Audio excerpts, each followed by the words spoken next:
Chapter 8. The Unwavering Protector. Long as I can remember, I called everybody who crossed my path brother. To me, we're all part of the brotherhood of humankind. Brother is family. And if there's one thing you always do for your family, it's protect them. Gibraltar will put his family back together, but first, hey brother, why don't you come back inside for a drink? I don't think so. The balance has been restored, and its variables revealed. She is protected now from the hacker's distraction. That's what matters. I just feel bad, you know. I remember being their age, 21, 22, not a care in the world, doing whatever I want. You remember those days, Doc? I assure you, we had very different life experiences. I'm just saying, these kids, the legends, they face death all the time. They got more on their plate than we did at their age. I hate seeing them deal with even more piled on, you know? You know what I mean, Doc? I don't concern myself with the childish affairs of adolescence. Then you might want to concern yourself with this. I look out for the little guy. Always have. Always will. You might think I'm just carefree, jolly old Gibraltar. Hey, but when it comes to bullies, I stand up. Ain't nothing gonna move me. You hear me, brother? I stare him down. Don't even blink. Don't have to. He holds the stare. What an insipid display of machismo. Perhaps you should consider if what you protect is worth the energy. Can't say I take your meaning, brother. Consider Miss Paquette. She has a mind of pure natural genius. Anything that distracts her from her work does a disservice to us all. It is within my power to protect her time and energy for the greater good, so I take the necessary steps. She didn't ask for your help, but she asked for yours. Protection is one thing, manipulation is another. What you're offering is the last thing she needs. Interesting, coming from you, a sworn protector of the innocent competing in a blood sport. This isn't about me. It's about you pulling strings that don't need pulling. I am nothing more than an observer, a man of science, and that is what I wish to preserve.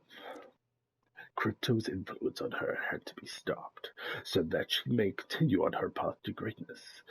A loss of her life would be a loss for science itself. You told Revenant what we're doing, just to keep Crypto away from Watson? I told Revenant everything because Loba Andrade was digging into our past and unearthing skeletons best kept buried. When I saw the bond forming between Crypto and Miss Paquette, I took action to cement my innocence and ensure she stays on the course. Multiple birds, one stone. You require a confession? Here it is. I did it. I'm the mole. Are you satisfied now? How do you sleep at night? Soundly, I assure you.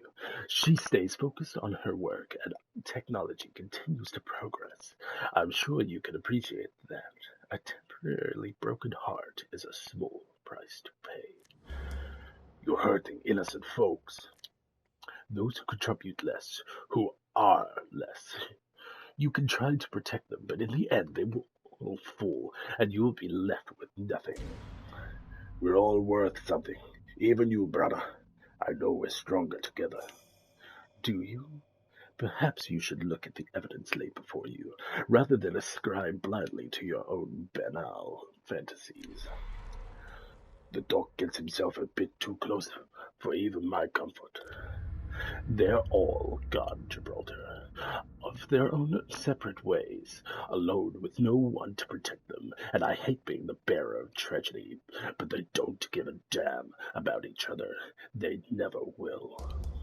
I won't step back. I won't back down. He doesn't win this. I ain't gonna stop looking for the sunshine. No matter what cloud gets in the way, Gibraltar will bring them back. They'll come. Faith. Fascinating. He chuckles as he leaves. The doc's got a way with getting in your head. I'll give him that much. But he's wrong. He has to be wrong. And I have to prove it. So I put the call out. Every member of the team meet back at the bar. I know they'll come. We're better together. They know that. I hope. This bar is pretty empty, quiet. Hard to ignore the minutes ticking by. I'm no stranger to dark times, but I know there's always a crack of light that makes its way through. All you gotta do is find it. And that's when the door opens. Good. Someone with a brain. I need you to look at this. Bloodhound came back with another piece. The parietal shell. Is it me, or are we just building one of Revenant's heads? Maybe it belongs to that shadow Revenant that rules the other canyon. Sounds like he was losing his head. All this for a damn duplicate? What a joke. I don't know. I think that head's got one more surprise up its sleeve. We'll figure it out after the others get here. Don't expect that. They're all scattered off to get the last piece on their own. Finish this nightmare for good. They're not coming? What about you? No one's coming, G. And I got somewhere else to be. You got this? Yeah, I guess. Where else could she be going out like that, unless... You're going to her, aren't you? I don't speak in riddles, G. You're going to help Loba. Look, she's still trouble, and I want her gone. But no one goes down on my watch. It's my fault she's in this mess. Either I bring Loba back alive, or the Sim back dead. Either way, this ends tonight. And there it is, ever so small, the crack of light. Better together. And it'll shine bright another day. Next, the broken ghost.